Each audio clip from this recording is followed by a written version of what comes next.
Hello everyone and welcome back. Today we're going to be playing the Amalia Lifegain deck. Mainly the main focus is to play either Voice of the Blessed or Amalia on turn 2 and kind of gain life throughout the game to make them unstoppable big monsters, or just get pure value out of something like Amalia with drawing lands off the top to get to our top end like Gix Command or Shieldred, Archangel, Virtue of Persistence, things that play style. So we're just gonna go ahead and hop into the games, see how they go. I hope you all enjoy it, and if you do, please be sure to subscribe, maybe like, leave a comment of upgrades or maybe things you would like to change about the deck, and let's just go ahead and get into the matches.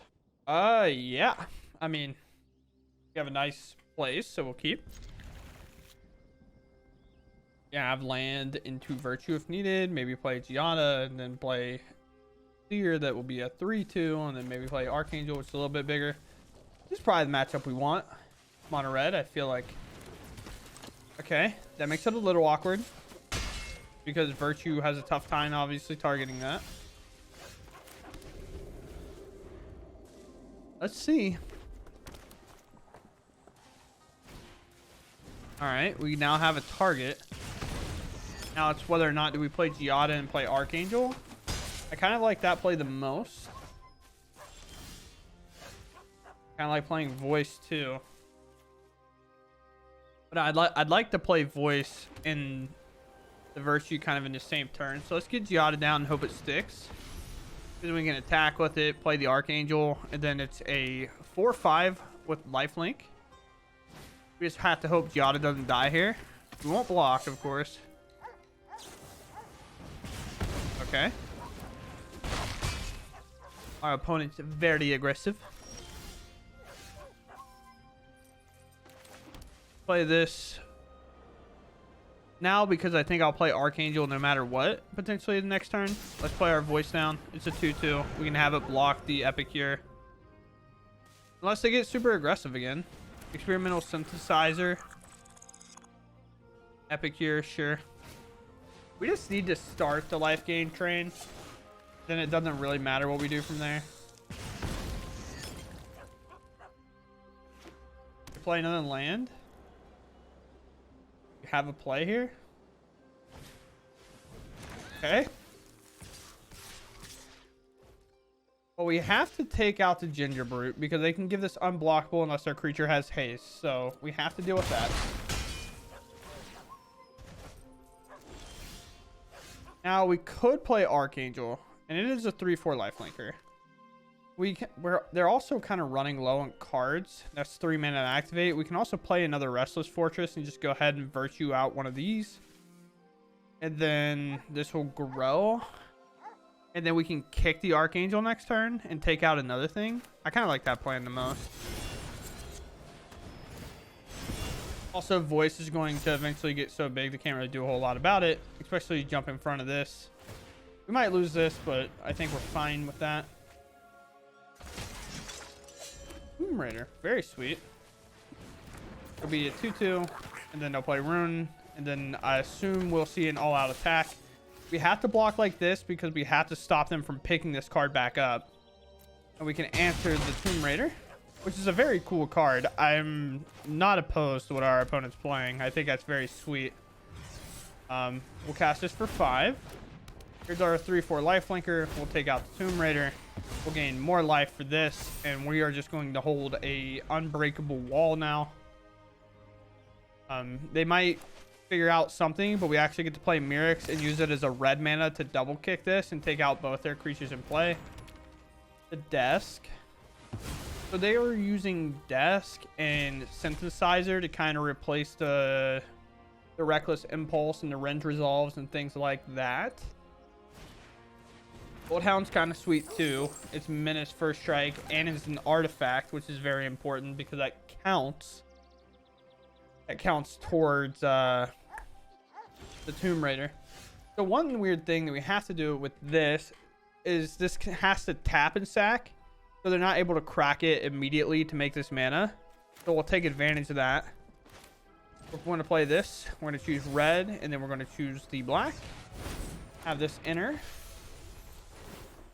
Just 2 mana to also tap, but it has haste, but they don't have the mana. We take out the Ginger Brute. We take out the Gold Bond. And then we honestly probably just go ahead and swing out as we know what the last card is. We're swinging 7 damage, if not more, because both of these triggers actually happen separately.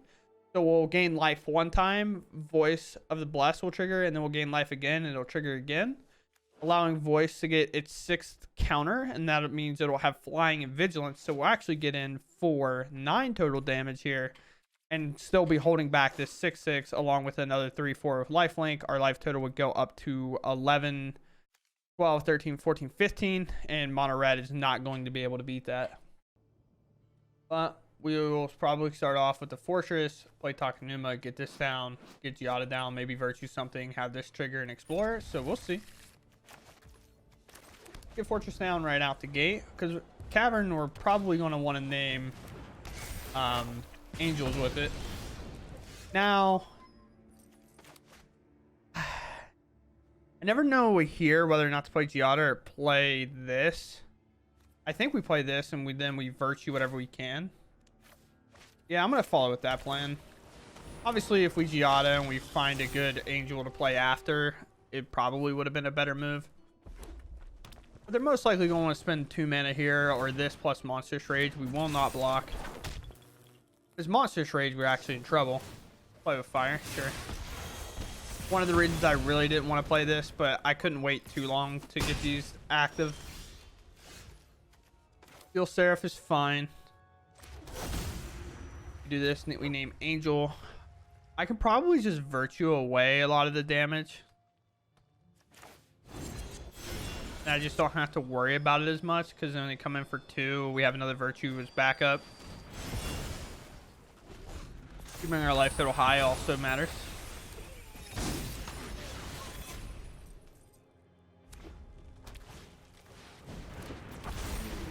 Sure. We know what we need to Virtue.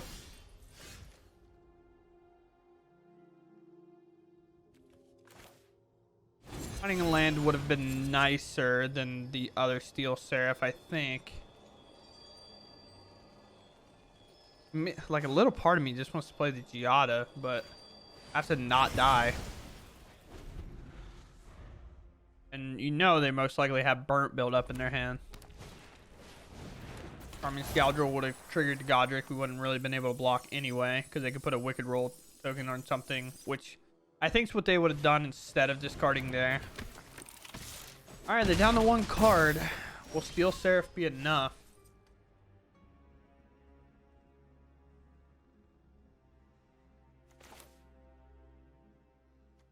Well, I gotta play Giada, I think, actually, and then hold and hope it works. And then play Steel Seraph, give this lifelink.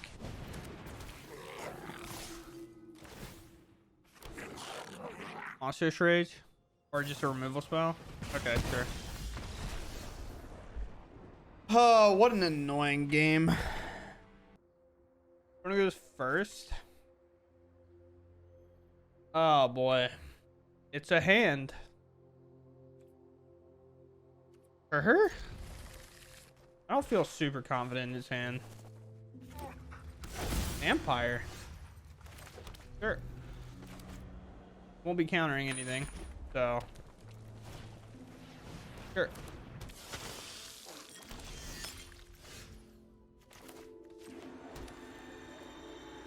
Could kind of play this and force him to lose some life. This is kind of what we want to be drawing later in the game. To have drawing cards later in the game. And then I think Voice of the Blessed is plenty that they're going to want to remove anyway. So let's play it down.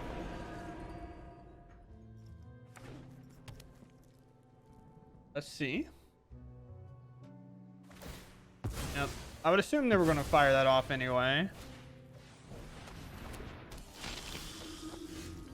More 18. I'll read it for us. Attach player with life, most life, create 1/1. That's why tied. Oh, it's that card. Okay. Well, guess what? Our life total is tied. Let's play this. Both of these will trigger because we haven't lost anything. Both modes will actually activate. I mean, I'm not blocking.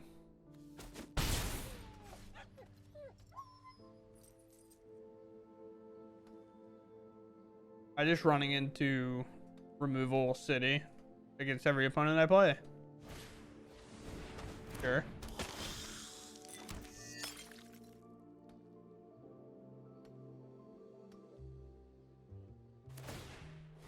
I can get blood token, land a blood type harvester, go. Okay. They were looking for a land apparently.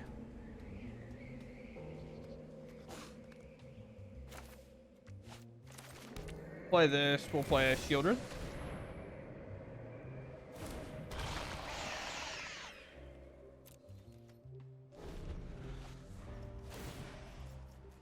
We'll make him lose life. Down to 17. Only one mode of this will trigger, and that'll be to make a vampire with lifelink. Virtue plus blood type harvester. Sure. Vampire deck playing Virtue. Seems a little weird to me, but sure. No blocks. We've not been able to trigger this card, I think, once in my entire time of playing.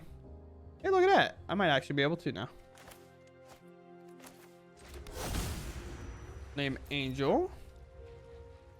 Need one more land drop for this to hit. So we're going to play Veteran.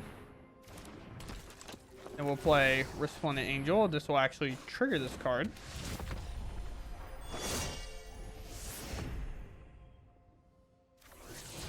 We hit Cavern, which means we get to play Archangel. And we don't get a counter on it, which is kind of funny. I mean, I'm not blocking with it. I'll just attack. Go up to 19, which will ensure that they draw a card, protecting their life total a little bit. If they would have went below, they would have made a 1-1, which they don't really want to do. They'd much rather keep their life total higher, so they're getting more cards.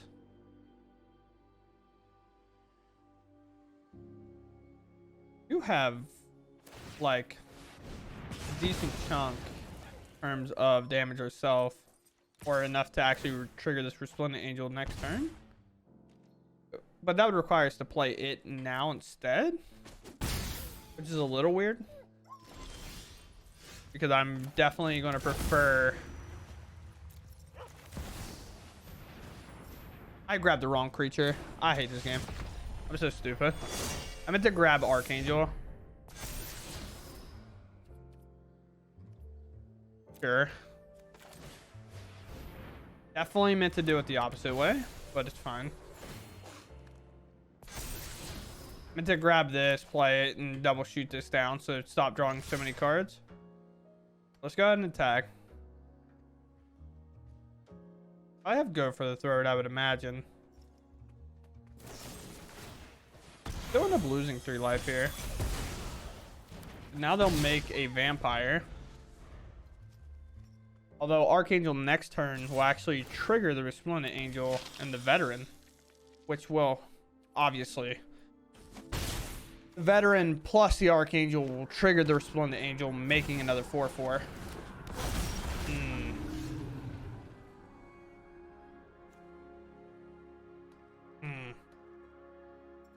That's all tough. Drawing 3 cards is pretty good, I've heard.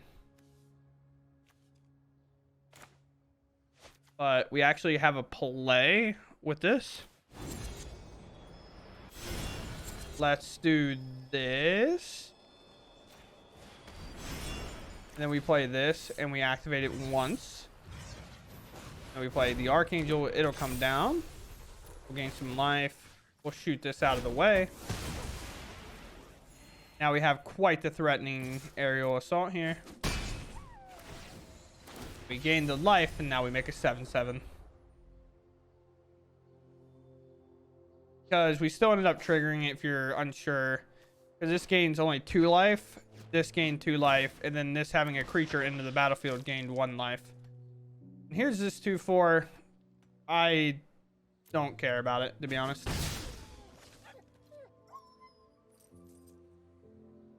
Be a Gix command. And the dragon, sure.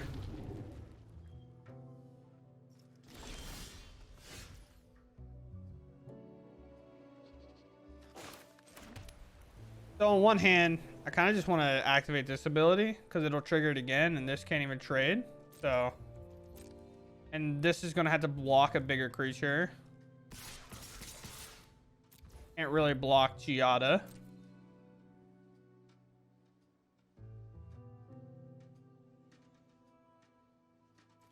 They're on the air, so they're 1/1 lifelinkers. On the ground, don't do anything. This is the play. This over here is lethal. Lone. Keep highlighting Giada. Or why? I guess I probably could have just attacked with the fortress, but then they could block with 2 lifelinkers and gain it back. Technically.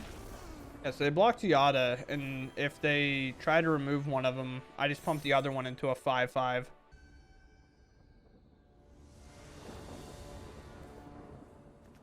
We go first. This is probably one of the first hands I've had that I get to lead off with a veteran and not play voice on curve because I don't have the other white. Ah! Fine. But I'm still keeping. I haven't been able to like play veteran and then play the voice of blessed on 2 and like make it a 3/3 yet, which has been truly tragic for sure. Attack. Ooh. We'll play swamp, I guess, and then we'll virtue our own creature. That'd be really funny. It'd be messed up, but yeah, we play Shadow Sanctum here, which I guess would have been a reason to play this last turn because now Restless Fortress feels like a dead draw. This could be go for the throat, but let's play voice. Let's get it started up. It feels like go for the throat. I don't think go for the throat or cut down. This is dying. I don't think they're going to allow this trigger to resolve. Never mind, I'm a liar. Attack.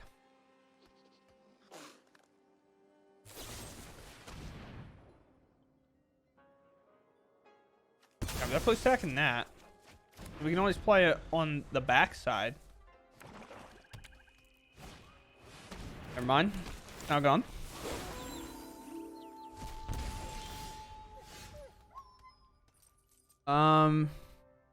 Do we play Restless Fortress here and then virtue this pitching the swamp? I think so. If we don't cast anything, it's going to flip into something I can't really deal with. The only problem is we're going to lose our voice to probably a Liliana the Veil next turn. Then we hope to draw a land to kick this Archangel. Who would have thunk it? No land. Let's shoot for it. We had plenty of things to do if we find land, like even bringing up the Restless Fortress.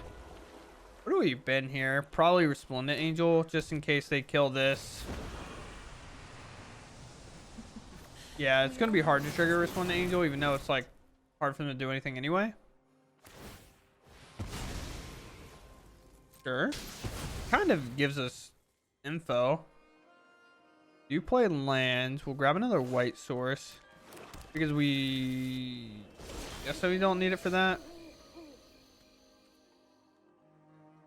Will you let me hit Liliana with the Overseer? I think the answer is no. Yep. So we'll get it out of the way anyway. We just rather them go for the throat for the Overseer instead of our Archangel in step. Alright, play Moma. Where's Shelly? Where is she? I mean, that one's also good. They make the tokens, so I was gonna say we get to just pack it down.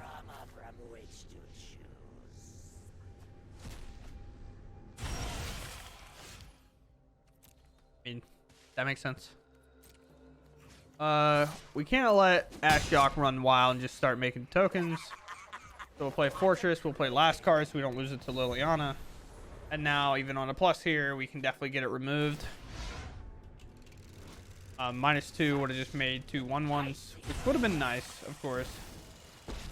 A Sorin that they discarded earlier, which I was kind of surprised overall. I didn't expect that at all. I'm busy.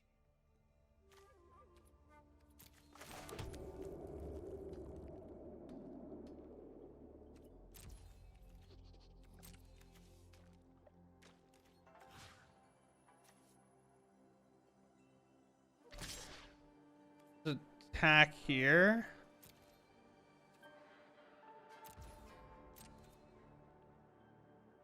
I assume we're losing it anyway, but get a block? No block? A hit? Okay.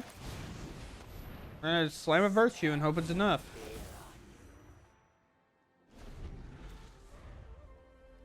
Bring back Graveyard Trespasser.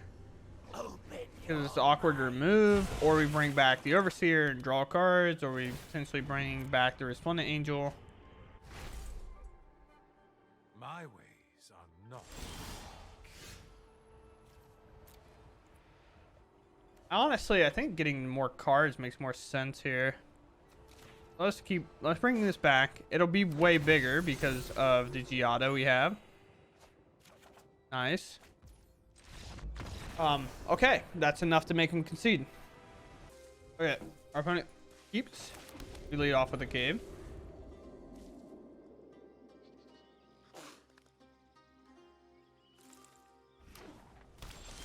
White. Sure what that means, but let's play voice. We'll take our 1 low damage here. Could be control, could be soldiers. Seems like it's fun time.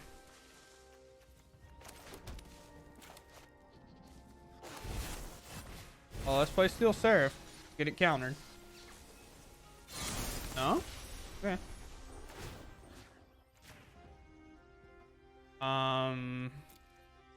We're gonna get hit with Elspeth Smite here. Probably. No? What do you have? Where are you, just soldiers? Nothing? Yes, guy. Oh no, boys, we're in danger. Help. Although, we're gonna try to just outgrow here, I guess.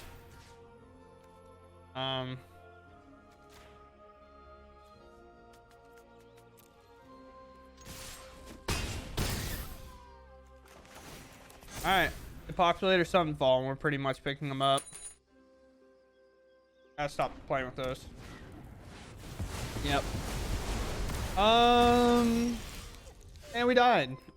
Nice. Okay, so I'm gonna talk about this deck, and honestly, I don't think this deck is very strong for best of 1. I could be proven wrong. My variation of the deck could also be bad. I might not be playing against the matchups I want. Obviously, mono red is the most popular deck and most likely will always be the most popular deck. So if you're running into it a lot, by all means play this deck. Like, you'll crush it. You should be fine. Like, I think we lost once to it just because variance was real bad. I mean, look how much life gain we do have in the deck. So it should be fine. But we lost because the pilot's bad. You know what I'm saying? But I think this deck really benefits from best of 3, where the metas are a lot slower and the control decks aren't just slamming 4 Sunfalls plus 2 to populate plus 3 or 4 Wander Gippers just to play like against all the creature decks. Because the problem with this deck mainly is, unlike, let's say, Golgari, for example, we don't have the creatures that can just get us value. They can only really gain us life, and control doesn't care because control's main focus is clearing the board and winning the game with their hand, like hand size. So most likely we'll be down on cards maximum 2, maybe 3 if we're lucky, but our opponent will be having like 5 to 6 cards, and they'll all be answers or cards to find answers, and we can just like never really keep up in that category. So we really have to kind of squeeze under decks with this if they are control. If not, you'll see kind of what happens in the last game where our opponent just does not care. They're like, we'll take 5 damage. Sure, who cares? Because I'm going to Sunfall you. I now have 6 cards in hand. I have 5 mana. You have 2 cards hand. Good luck. Like, there's nothing we can really do about that in terms of catching up. We don't have a Coco per se, but we could consider at some point maybe playing Kyla's Reconstruction. I know that's a card that we haven't seen in a while. It's more of like a Coco type effect. It's 3 white and X, and you pay into it and you put creatures in play. However, the problem with that card is it doesn't work with Prototype, and Archangel and Shieldred would not be able to get put into play under that card. So you'd really even be more dedicated to playing this lower to the ground style deck, which is fine. We just have to be like willing to accept to play that style. And then also having the 3 white in a multicolored deck early enough to use it, or like on turn 5 to get it to do 2, turn 6 to do turn 3, or to do 3, which is sometimes hard. So other than that, I think the deck is very cool. I think there is good builds of this deck. I just don't know if I would consider this stronger than just like the slow, grindy Orzhov control deck that I would be playing in best of 1. But I've definitely been more of the player playing removal instead of being kind of a little bit more all in. Sometimes when I'm a lot more all in, I get a little frustrated because I'm just like, if I was just playing the decks I normally play. But outside of that, I do think the deck is really cool. I personally, if I didn't have the rare wild cards to craft this or anything, I personally would not. It's a very expensive deck to craft just to like probably not be that great. But if you're playing best of 3, I think that's where this deck can shine in terms of like, okay, the Amalia plan's not going to work. Let's go to that slower, grindier Orzhov pile, bring in the Sunfalls, bring in the other things, play the slower, grindier game, get to our Virtue, play the value cards, and do it that way. So whether or not, it is what it is. But I'll leave it with that, and I hope you all enjoyed the content nevertheless, and I'll see you in the next one. Thanks for watching. Goodbye.